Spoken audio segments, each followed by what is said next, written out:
Halo semuanya, kembali lagi di Podcast Indonesia bareng gue Firza. Dan gue Jihan. Hari ini kita bakal bahas topik yang sering bikin kita penasaran nih. Hobi jadi cuan nyata atau cuma slogan manis?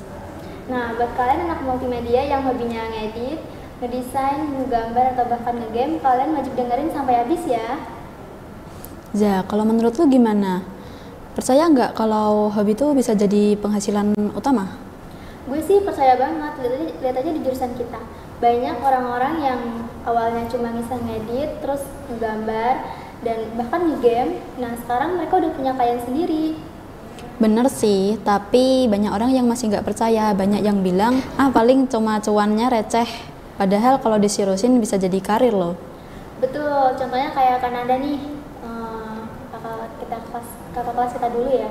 Dia ini dulunya hobi ngedit video sama sering bikin highlight PUBG bareng temen-temennya. Nah, sekarang dia udah kerja jadi editor di agensi iklan. Gue juga punya cerita nih, teman gue namanya Dito. Dia tuh hobinya suka main game sama bikin meme lucu. Awalnya dia cuma iseng post di story WhatsApp-nya. Terus sekarang dia udah jadi konten kreator TikTok. Bahkan sekarang udah di endorse sama salah satu merek headset gaming. Keren banget sih, sama kayak Nadia nih, teman kita seangkatan dulu. Dia ini jago ilustrasi. Awalnya dia postingan ilustrasinya ditaruh di Instagram aja ya. Sekarang udah di-upload di mana-mana dan bahkan banyak orang yang minta commission. Dan pernah itu dia ditawarin menjadi desain kaos sama brand-brand lokal. Ini bukti kalau hobi itu bisa jadi pintu rezeki, tapi ya nggak langsung viral, nggak langsung kaya. Jadi kita semuanya tuh tetap butuh usaha. Nah, itu dia kuncinya, kalian harus rajin update, sabar, dan update jaringan. Tapi kita juga harus jujur sih ya, nggak gampang juga jalanin hobi biar jadi penghasilan.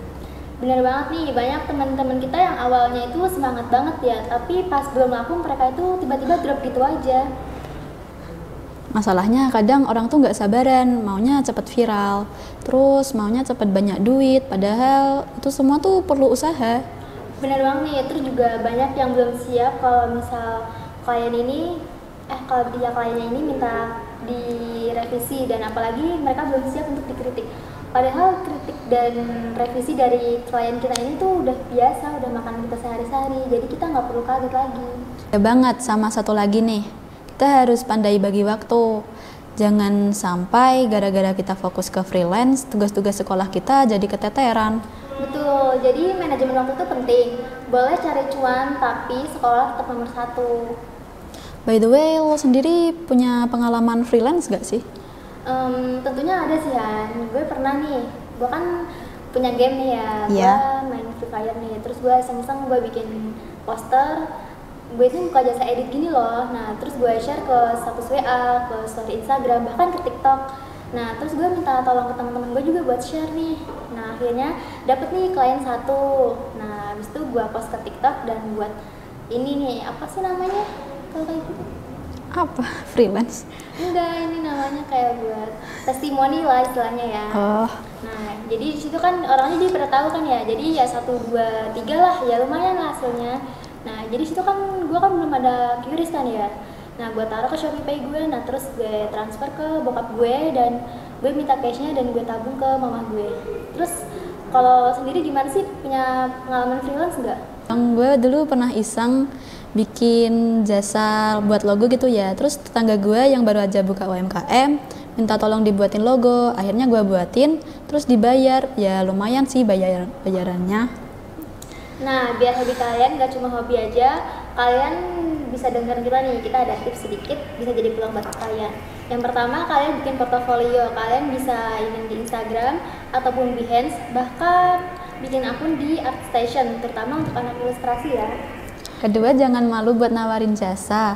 Ya pertama buat orang-orang dekat aja, mulai dari jasa buat logo, terus bikin edit video ulang tahun, terus bikin cover lagu. Nah, yang ketiga, kalian belajar terus karena dunia kreatif itu semakin berkembang. Banyak update-updatean terbaru seperti efek, terus tren baru, terus juga aplikasi baru. Dan intinya kalian jangan malas aja untuk update ilmu kalian ya. Keempat, kalian harus beraniin diri buat masuk komunitas.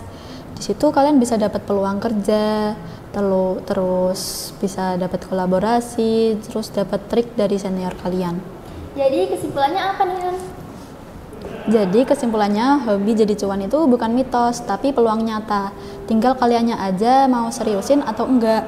Semoga cerita dari kita ini bisa bikin kalian makin semangat berkarya ya.